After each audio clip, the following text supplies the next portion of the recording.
तुमचा जर थीटा जर चुकीचा जर असेल आणि 123 वरनं 0 इथं होणार आहे, काही केसेसमध्ये तो 350चा 207 होताना दिसणार आहे, काही केसेसमध्ये 300चा तो 0 होणार आहे. आणि याच्या पाठीमागं एकच कॉमन फॅक्टर जो आहे तो काम करतो, तो म्हणजे थीटा डिके. जर या थीटा आणि जर तुम्हाला थीटा अजून माहीतच नसेल तर हा व्हिडिओ जो आहे तो शेवटपर्यंत नक्की बघा. नक्की हा थीटाचा इम्पॅक्ट जो आहे तो कसा होतो, चीप ऑप्शन ट्रॅप जो आहे तो कसा राहतो, आणि याबरोबरच एक स्ट्रक्चर्ड फ्रेमवर्क जे आहे त्या ऑप्शन्स बाईंग मध्ये थीटाच्या सहकार्याने कसं उपयोग तयार करायचं, हे पूर्ण जे ती माहिती ह्या एपिसोड मध्ये जे ती दिली गेलेली आहे. थीटा डिके नक्की काय आणि टाइम डिके जो आहे तो तुमचा प्रीमियम ऑप्शनचा ॲज अ बायर म्हणून कसा खातो आणि ऑप्शन सेलरला कसा फायदा देतो, त्याबद्दल ह्या व्हिडिओच्या माध्यमातून आपण माहिती घेणार आहोत. नेक्स्ट एपिसोडमध्ये आपलं सर्वांचं स्वागत आहे. बघा, तुमच्याबरोबर हे झालंच असणार. तुम्ही निफ्टीची डायरेक्शन अगदी बरोबर ओळखलीत तरी तुमचा ऑप्शनचा प्रीमियम जो आहे तो वाढण्याऐवजी कमी होतोय, म्हणजेच घटतोय, आणि त्यामुळं तुमचा जो आहे तो लॉस तिथं होताना दिसतोय. आणि जर तुम्ही ऑप्शन्समध्ये प्रॉफिट जर करत नसाल तर हा जो तुमचा लॉस जो आहे तो कुणामुळे होतोय, हा प्रश्न तो तुमच्या मनामध्ये नक्कीच कधी ना कधीतरी आला असेल. त्या प्रश्नाचं उत्तर देण्याकरता हा व्हिडिओ जो आहे तो मी बनवतोय.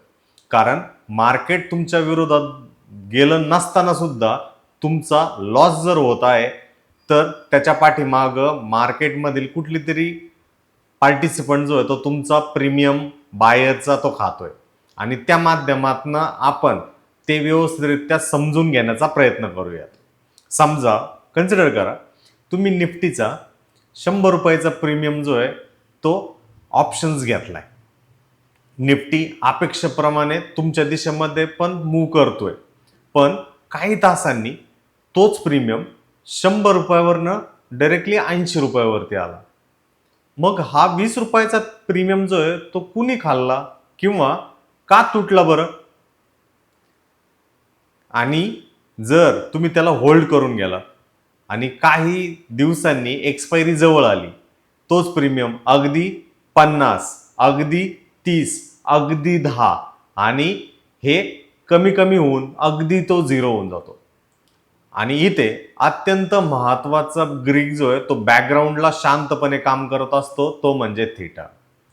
आणि आजच्या व्हिडिओच्या शेवटी तुम्हाला मी एक प्रॅक्टिकल फ्रेमवर्क जे आहे ना ते देणार आहे, की ज्यामुळे तुम्ही ऑप्शन्स बाय करण्या अगोदर तुम्ही फक्त डायरेक्शन नाही तर त्या पर्टिक्युलर ऑप्शनचा थीटा किती आहे, किती दिवस त्याचे उरले आहेत, आणि प्रीमियम किती टाइम व्हॅल्यू घेऊन बसला आहे, हेही पाहू शकाल. तर नमस्कार, मी डॉक्टर रणजित आपलं सर्वांचं स्वागत करतो निफ्टी ट्रेंड मराठी चॅनलमध्ये. आपण ऑप्शन्स मास्टर क्लास सिरीज मधल्या नेक्स्ट एपिसोडमध्ये ज्याच्यात आपण थीटा काय आहे त्याबद्दल माहिती करून घेऊयात. चला, हा थीटा जो आहे तो मूवी तिकीटच्या अॅनॉलॉजीवरनं समजून घेऊयात.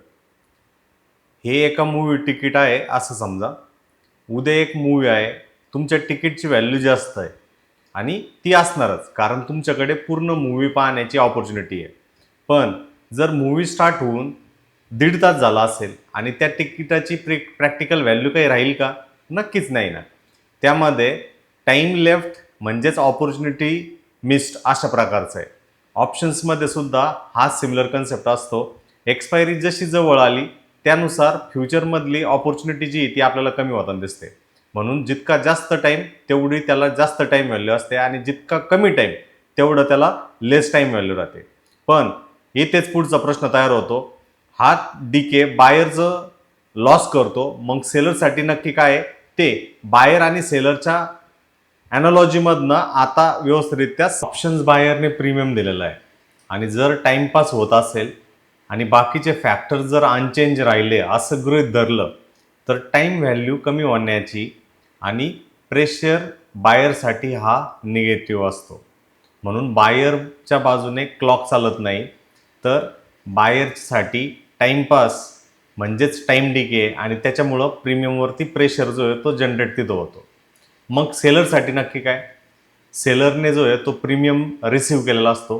टाइमपास होत असताना ऑप्शनच्या टाईम व्हॅल्यूमध्ये डिके जर झाला तर थेरॉटिकली सेलरला त्याचा फायदा होत असतो. म्हणून टाइमपास हा टाईम व्हॅल्यू डिके होतो आणि ऑप्शन सेलरसाठी तो फायदा आहे.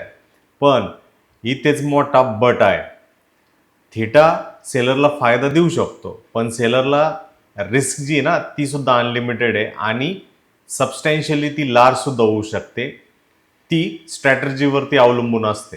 ह्या एक्झाम्पलमध्ये बघा, ऑप्शनचा प्रीमियम जो आहे तो सुरुवातीला 100 रुपये आणि एक्सपायरीसाठी वेळ कमी होत चाललाय.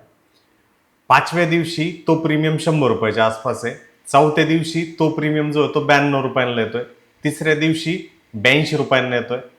दुसऱ्या दिवशी 65ला येतोय आणि डे 1ला 40ला येतो आणि एक्सपायरीला जे आहे ते 0 होऊन जातो. लक्षात घ्या, ॲक्च्युअल मार्केट फोरकास्ट करत नाही, फक्त हा कॉन्सेप्ट समजण्यासाठीचं एक्झाम्पल आहे. आणि इथेच एक मोठं चुकीचं मिसकॉन्सेप्शन आहे. थिटा डीके म्हणजे 100 वरनं 90ला जाईल, तिथून 80ला जाईल, तिथनं 70ला जाईल, असा परफेक्टली इक्वल डीके होईलच असं नाहीये. डीके जो आहे तो लिनियर होईलच असं नाहीये. मार्केटमध्ये काही ना काहीतरी चेंजेस जे ते होत राहतात. म्हणून इथं जसं आपल्याला दिसतोय 100 वरनं 92ला आला, नंतर 82ला, तो पुन्हा 102ला सुद्धा तिथं जाताना दिसू शकतो. नॉन लिनियर थिटा डीके जो आहे तो कसा होतो, तो या उदाहरणाच्या माध्यमातून जो आहे तो आपण समजून घेऊया. तर एक्सपायरीला 30 दिवस बाकी असताना ऑप्शनच्या टाइम व्हॅल्यूमध्ये होणारा बदल आणि एक्सपायरीला 2 दिवस बाकी असताना होणारा बदल एकसारखाच राहील असं नसतं. 30 दिवस जर असेल तर रिलेटिव्हली थोडा ग्रॅज्युअल पद्धतीने राहील. 15 दिवस राहिलेले असतील तर तो फास्टर होईल. 7 दिवस राहिले असतील तर तो नोटिसेबल राहील. 3 दिवस राहिले असतील तर तो स्टिपर होईल आणि 1 दिवस जर राहिला असेल तर ऑप्शनचा डीके जो प्रीमियमचा डीके जो आहे तो भरपूर सेन्सिटिव्ह राहणार आहे. यामुळं एक्सपायरी जवळ ऑप्शन्समध्ये टाइम डीकेचा फॅक्टर जो आहे तो अतिशय महत्त्वाचा बनू शकतो आणि इथे सावधान का राहायचं, कारण ऑप्शन्स प्रीमियमवरती स्पॉट आणि इम्प्लाइड व्हॉलटिलिटी सारखे फॅक्टर जे आहेत ते सतत बदलत राहतात. चार्टवरती प्रीमियम सगळा कमी झाला म्हणजे सगळाच थिटा डीकेमुळे झाला असं नाहीये. कन्सेप्च्युअल कर्व ही एक फिक्स फॉरकास्ट नाहीये आणि हे एक महत्त्वाचा पॅरामीटर जो आहे तो टाइम डीके ॲक्सेलरेटच्या माध्यमातून आपल्याला बघणं सगळ्यात महत्त्वाचं राहतं. कारण एक्सपायरीमध्ये थिटा अधिक महत्त्वाचा तिथं त्यामुळेच होतो, कारण बाकीचे सुद्धा फॅक्टर्स जसं की इम्प्लाइड व्हॉलटिलिटी, स्पॉट, इंट्रेन्सिक व्हॅल्यू जे आहे ते त्यावरती काम करताना तिथं दिसतात. आणि मनीनेस जे आहे ते सगळ्या स्ट्राईक्सला सारखंच डीके राहील असं नसतं. यामध्ये इन द मनी ऑप्शन्सला इंट्रेन्सिक व्हॅल्यू आणि टाइम व्हॅल्यू राहते. ॲट द मनी ऑप्शन्सला त्याची सेन्सिटिव्हिटी जी आहे ती जास्त असू शकते आणि तिथं टाइम व्हॅल्यू ती सुद्धा उपलब्ध असते. पण आउट ऑफ द मनी ऑप्शन्सला जे आहे ना ती फक्त टाइम व्हॅल्यू राहते आणि इंट्रेन्सिक व्हॅल्यू जी आहे ती पूर्णपणे 0 राहते. याचा अर्थ असा, जर आपण इकडं निफ्टीचं जर कन्सिडरेशन जर केलं, इफ वी कन्सिडर निफ्टी 25,000च्या आसपास जो आहे तो ट्रेड होतोय, तर 25,000च्या खालचे जे स्ट्राईक आहे म्हणजे 24,900ची जी स्ट्राईक तिथं जे असणार आहे ती इन द मनी स्ट्राईक आपल्याला तिथं बनताना तिथं दिसेल, जिला की इंट्रेन्सिक व्हॅल्यू अधिक टाइम व्हॅल्यू जी तिथे राहणार आहे आणि त्याच्यामुळं तिथं आपल्याला काही प्रॉब्लेम राहणार नाही. जर ॲट द मनी ऑप्शन जर आपण बघितला म्हणजे 25,000चा जर सी जर कन्सिडर जर केला तर त्याला हाय टाइम व्हॅल्यू सेन्सिटिव्ह राहणार आहे. पण त्याऐवजी जर 25,400ची जर स्ट्राईक आपण जर बघितली ती आउट ऑफ द मनी आहे आणि एक्सपायरी जशी जशी जवळ येणार आहे ती आपल्याला 0-0 होताना तिथं दिसते. म्हणून प्रत्येक वेळेस तोच इम्पॅक्ट तशा पद्धतीने होईल असं नाहीये आणि त्यामुळंच जर आपण out of the money option जर घेत असू तर त्याची आपण खात्री करून घेतली पाहिजे का जर हा एटीएम होण्याऐवजी आउट ऑफ द मनी जर ऑप्शन जर झाला तर तिथं थिटा डीके जो आहे तो मेजरली इम्पॅक्ट करताना तिथं दिसेल आणि तिथनं आपण दूर राहणं या थिटा डीकाच्या इम्पॅक्टमुळं महत्त्वाचं आहे. 2 मिल्क पॅकेट्स आहेत. पहिल्याच्या मिल्क पॅकेटच्या एक्सपायरीला 7 दिवस बाकी आहे आणि दुसऱ्याची एक्सपायरी जी ती आज आहे. पहिल्या पॅकेटकडे उपयोगासाठी भरपूर वेळ आहे, पण दुसरं जे पॅकेट जे आहे ना त्याची युटिलिटी ड्रॅमॅटिकली कमी झालेली कारण त्याची आज एक्सपायरी आहे. ऑप्शन्समध्ये सुद्धा जर जास्त टाइम जर असेल तर ॲटोमॅटिकली तुमच्यासाठी बेस्ट सिच्युएशन तिथं राहते प्रीमियमसाठी. पण जर तिथं जर कमी वेळ आहे म्हणजेच लेस टाइम व्हॅल्यू आहे म्हणजे तो ऑप्शन जो आहे तो एक्सपायरी डेट असलेला एक फायनान्शियल ऑपॉर्च्युनिटी आहे. तर यामध्ये सुद्धा एक क्रिटिकल पॉईंट आहे, तो म्हणजे थिटा एकटाच प्रीमियम ठरवत नाही आहे, त्याच्यामध्ये बाकीचे सुद्धा फॅक्टर्स प्रीमियम ठरवत असतात. आणि हा मुद्दा जर समजला नाही तर थिटा समजूनही तुम्ही चुकीचे ट्रेड जे आहे ते घेऊ शकता. तर एक्सपायरीसाठी किती वेळ आहे त्याच्यावरती तुमचं टाईम व्हॅल्यूचा बाउंडनेस तिथं ठरतो. जर एक्सपायरी आजच आहे तर त्याची टाईम व्हॅल्यू जी आहे ती ड्रास्टिकली कमी तिथं होऊ शकते, आणि फक्त थिटाची व्हॅल्यू आहे म्हणून तो प्रीमियम वाढणार आहे हे समजणं सुद्धा चुकीचं असतं. थिटा आणि इम्प्लाइड व्हॉलटिलिटीचा इम्पॅक्ट जो आहे तो ऑप्शनच्या प्रीमियमवर कसा होतो तो बघूयात. आता एक महत्वाचं समजणं हे असतं की प्रीमियम जो आहे फक्त थिटा जो आहे तो डिसाईड करत नसतो. त्यावरती व्हॉलटिलिटी काय आहे, इंटरेस्ट रेट काय आहे, बाकीचे ग्रीक लेटर्स तिथं काय सांगतायत त्याच्यावरती तो इम्पॅक्ट तिथं राहतो. समजा तुम्ही एक ऑप्शन जो आहे तो होल्ड केलेला आहे, थिटा जो आहे तो प्रीमियम कमी करण्यासाठी प्रेशराईज करून राहिला आहे, पण त्याच दरम्यान आय व्ही जर राईज जर झाली तर त्यामुळं तुमचा ऑप्शनचा प्रीमियम जो आहे तो तिथं वाढताना ते दिसू शकतो. पण त्यानंतर जर त्या ठिकाणी इव्हेंट झाल्यानंतर ती व्हॉलटिलिटी जर कमी जर झाली तर ऑटोमॅटिकली तुमचा प्रीमियम जो आहे तो थिटा डिकेमुळे डिक्रीज होऊ शकतो. कसा असतो ते इथं बघूयात. जर तुम्ही या ऑप्शन्समध्ये जर बघितलं तर तुम्हाला इथं लक्षात येऊन जाईल. आता हा थिटाचा इम्पॅक्ट कसा असतो ते बघूयात. हा निफ्टीचा हिस्टॉरिकल इमेज आहे जे की 9 जून एक्सपायरीची 1 जूनच्या दिवशी घेतलेली. इथं बघा त्या दिवशी जी फेअर प्राइस जी होती किंवा स्पॉटची जी प्राइस जी होती ती 23,462च्या आसपास होती. इथं ऑप्शन चेनमध्ये एक थिटाचा कॉलम आहे. ही जी वेबसाईट आहे त्या वेबसाईटवरनं मी इथं बघतोय. आता जसं जसं आपण खाली येऊयात तसं तसं आपल्याला तिथं स्ट्राईक प्राइस आणि त्याचे प्रीमियम दिसतील. इथं ॲड द मनी हा कॉल ऑप्शन असेल, याच्या खाली जे आहे ते इन द मनी आहे. इथं तुम्ही बघा थिटाच्या ज्या प्राइसेस ज्या आहेत त्या मायनसमध्ये म्हणजे त्या प्रीमियममधनं तेवढ्या पद्धतीने डिडक्ट करताना दिसतात. जसं तुम्ही आउट ऑफ द मनीकडे जाताय तसा तसा थिटा जो आहे तो इन्क्रीज इथं होताना दिसतोय. आता बघा या 1 जून नंतर स्पेसिफिकली हा 23,900चा जो कॉल जो आहे तो ऑलमोस्ट 130 रुपयांना गेला आणि तिथनं 9 जूनच्या एक्सपायरीच्या दिवशी 0 होताना दिसला. म्हणजे इथं थिटाचा इम्पॅक्ट आहे. परत दुसरा ऍट द मनीचा ऑप्शन जर बघितला जो की 1 जूनच्या आसपास फक्त 128 रुपयाला होता आणि त्याने जो हाय जो 371चा करून 207ला एक्सपायर होताना दिसला. आणि जर आपण कॉल साईडला गेलो आउट ऑफ द मनी कॉलला 1 जूनला जो ऑप्शन जो आहे तो ऑलमोस्ट 280 रुपयांच्या आसपास होता, तो 9 जूनच्या एक्सपायरीला जो आहे एक्सपायर वर्थलेस तिथं होताना दिसतो. आणि हे जे इम्पॅक्ट जे आपल्याला होताना दिसत आहेत ना हे सर्व फक्त थिटाचे म्हणजे 487चा प्रीमियम जो आहे तो एंड ऑफ द एक्सपायरी आपल्याला 0 होताना दिसतोय. अगेन ऑलमोस्ट 1000 रुपयांचा 1 जूनला असणारा जो प्रीमियम जो आहे तो 342 रुपीच्या आसपास जाताना दिसतोय. मग भलेही ते कॉलच्या दिशेमध्ये मार्केट गेलं नाही, मग पुट साईडवाल्यांना प्रॉफिट होईल का? नक्कीच नाही. त्यामध्ये तुम्ही तुमचा ऑप्शन जो आहे तो किती इन द मनी किंवा किती ऍट द मनी होतोय त्यावरती तुमची intrinsic value plus time value तिथं डिपेंड राहते. पण जर तुम्ही आउट ऑफ द मनी पुटमध्ये जर जाऊ राहिले तर तिथं तुम्हाला ऍट द एंड जो प्रीमियम जो आहे तो 0 राहणार आहे आणि तिथं थिटा जो आहे तो मोस्ट प्रोबेबली हायर एंडला तिथं इम्पॅक्ट करताना तिथं दिसणार आहे. सो जेव्हा केव्हा तुमच्या स्क्रीन समोर प्रीमियम दिसत असतो हा विचार तिथं करत बसू नका की हा फक्त आणि फक्त काय एकाच फॅक्टरपासून थिटापासून आहे. त्याच्यासाठी इन्फ्लुएन्सिंग फॅक्टर स्पॉट प्राइस किती आहे, टाइम म्हणजे ती एक्सपायरीसाठी वेळ किती आहे, त्याचबरोबर इम्प्लाइड व्हॉलटिलिटी काय आहे, तुम्ही जी स्ट्राईक निवडताय ती इन द मनी आहे की आउट ऑफ द मनी आहे, या व्यतिरिक्त जे ग्रीक लेटर्स आहेत जसं की डेल्टा, गामा, थिटा आणि वेगा आणि ह्या व्यतिरिक्त रो सुद्धा जो आहे तो इम्पॅक्ट करत असतो. हे ग्रीक जे आहे ते एकमेकापासून वेगळे नाहीये. डेल्टा किती चेंज होणार आहे जसं गॅमा सांगत असतो तसंच थिटा जो आहे त्या इम्प्लाइड व्हॉलटिलिटी बरोबर त्याचं कनेक्शन जे आहे ते तिथं राहतं. आणि वेगा जो आहे तो डायरेक्टली इम्प्लाइड व्हॉलटिलिटीचा इम्पॅक्ट त्या पर्टिक्युलर स्ट्राईकसाठी काय होऊ शकतो त्याचं आउटकम जे आहे ते आपल्याला ऑप्शन्स प्रीमियमच्या माध्यमातून आपल्याला बनताना दिसतं.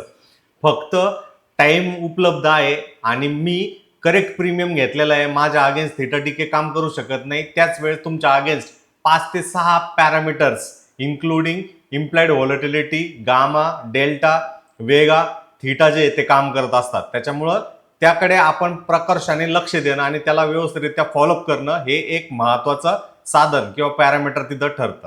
आता थीटा डीके रेंज एक प्रॅक्टिकल फ्रेमवर्क जो आहे तो कसा ऑप्शन्स बाईंग करताना आपण वापरायचा ते बघूयात. इथं फॉर्म्युला आहे डेली थीटा भागिले ऑप्शन्स प्रीमियम गुणिले 100. याचा अर्थ असा आहे की समजा एखादा थीटा 100 रुपयांच्या आसपास आहे, एखादा प्रीमियम जो आहे तो 100 रुपयांच्या आसपास आहे, तर त्याला जर 2 रुपयांचा पर डे जर तिथं लॉस जर होतोय म्हणजे तिथं सिंपल 2%चा काय येतो पर डे थीटा जो आहे तो ऍक्ट होतोय. पण त्याऐवजी जर दुसरा प्रीमियम 20 रुपयांचा आहे आणि त्याला जर 2 रुपये पर डे जर तिथं डाऊन जर होत आहे थीटा म्हणून, तर तो टोटल प्रीमियमचा 10%च्या आसपास राहतो. म्हणून जर लेस दॅन 1% पर डे म्हणजे टाइम प्रेशर जो आहे तो कम्पॅरेटिव्हली लो असतो. जर 1 ते 3%च्या आसपास आहे तर टाइम प्रेशर जो आहे तो सगळ्यात जास्त असतो. जर हाय टाइम सेन्सिटिव्हिटी जर 5%च्या वरती आहे तर त्या केसमध्ये हाय टाइम सेन्सिटिव्हिटी आणि तो out of the money options आहेत. आणि जर तो मोर दॅन 5% आहे त्या केसमध्ये तिथं फक्त आणि फक्त टाइम व्हॅल्यू जी आहे ती सबमर्ज करत असते आणि त्याच्यावरती इम्पॅक्ट करत असते. प्रोफेशनल ट्रेडरची अॅनालॉजी म्हणजे काय असते, ज्यामध्ये तो चीप प्रीमियम हा रिस्क मॅनेजमेंटचा त्याचा प्लॅन नसतो. जेव्हा केव्हा त्याला चीप प्रीमियम दिसतात त्यानुसार तो इम्प्लाइड व्हॉलटिलिटीच्या IV रँक किंवा IV पर्सेंटाईलनुसार तो नक्की चीप आहे का तो बघतो. त्याबरोबरच एक्सपायरीसाठी किती दिवस उपलब्ध आहेत ते सुद्धा चेक करतो. टाइम व्हॅल्यूचा डिके कसा होईल आणि त्याचा इम्पॅक्ट काय राहील हे सुद्धा त्याचं लक्ष राहतं. याबरोबरच ओव्हरऑल इम्प्लाइड व्हॉलटिलिटी जी आहे ती हाय किंवा लो प्रीमियमला आहे का IV पर्सेंटाईल आणि IV रेंजच्या हिशोबाने तो एक बघत असतो. जी स्ट्राईक तो निवडतोय त्यामध्ये ती अगदीच आउट ऑफ द मनी किंवा डीप आउट ऑफ द मनी ऑप्शन्सकडे तर नाही आहे ना, ह्याकडे त्याचं कटाक्षाने लक्ष असतं. आणि पोझिशन सायझिंगमध्ये कॅपिटल पर ट्रेड किती मॅनेज त्याला करायचं आहे ह्याकडे सुद्धा तिथं लक्ष राहतं. कारण जसा जसा वेळ जाणार आहे, जर तुम्ही इथं जर बघितलं हा जो ऑप्शनचा जो प्रीमियम इथं टॉपला जो होता जसा वेळ पास होणार आहे त्यानुसार तिथं थीटा डीके जो आहे त्यावरती निगेटिव्ह इम्पॅक्ट करून तो हायर साईडचा प्रीमियम जो आहे तो खालच्या बाजूला तिथं जाताना दिसतो. माध्यमातून आपण काय शिकलो ते क्विक रिव्हिजन करून घेऊया. थीटा म्हणजे टाइम डीके, एक्सपायरी जवळ आली म्हणजे टाइम व्हॅल्यू कमी होण्याचा प्रेशर जो आहे तो वाढत असतो. डीके लिनियर असायलाच हवा असं नाही. 2 रुपयाचा ऑप्शनचा चिप दिसतो म्हणून सेफ नसतो आणि प्रीमियम फक्त थीटा डीकेमुळे बदलत नाही, त्यामध्ये भरपूर काही गोष्टी ज्या आहेत त्या इम्पॅक्ट करत असतात. टाइम व्हॅल्यू बरोबरच आपल्याला तिथं डेल्टा, वेगा, गामा आणि ह्या व्यतिरिक्तच इंट्रेन्सिक व्हॅल्यू काय आहे, कुठलं IV तर पंप झालेली नाही आहे ना, याकडे सुद्धा लक्ष ठेवणं गरजेचं आहे. आता पुढच्या एपिसोडमध्ये आपण वेगाबद्दल माहिती घेणार आहोत. एक छोटासा प्रश्न मी तुम्हाला विचारतो, जर टाइम कमी झाला तर प्रीमियमवरती प्रेशर येतो हे थीटानं आपल्याला समजलंय. पण मार्केट अचानक जर अनसर्टनिटीच्या फेजमध्ये गेलं तर आणि IV 15% वरनं 25% वरती जर गेली तर ऑप्शन्स प्रीमियमवरती त्याचा काय परिणाम होईल? प्रीमियम वाढतील का प्रीमियम घटतील बरं? सांगा बरं.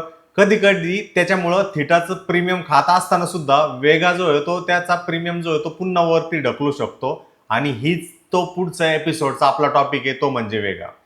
IV जर वाढत असेल तर त्यामुळं ऑप्शन्स प्रीमियमवरती काय परिणाम होतील आणि व्हॉलटिलिटीमध्ये सुद्धा प्रीमियमची किंमत जी ती बदलत राहते.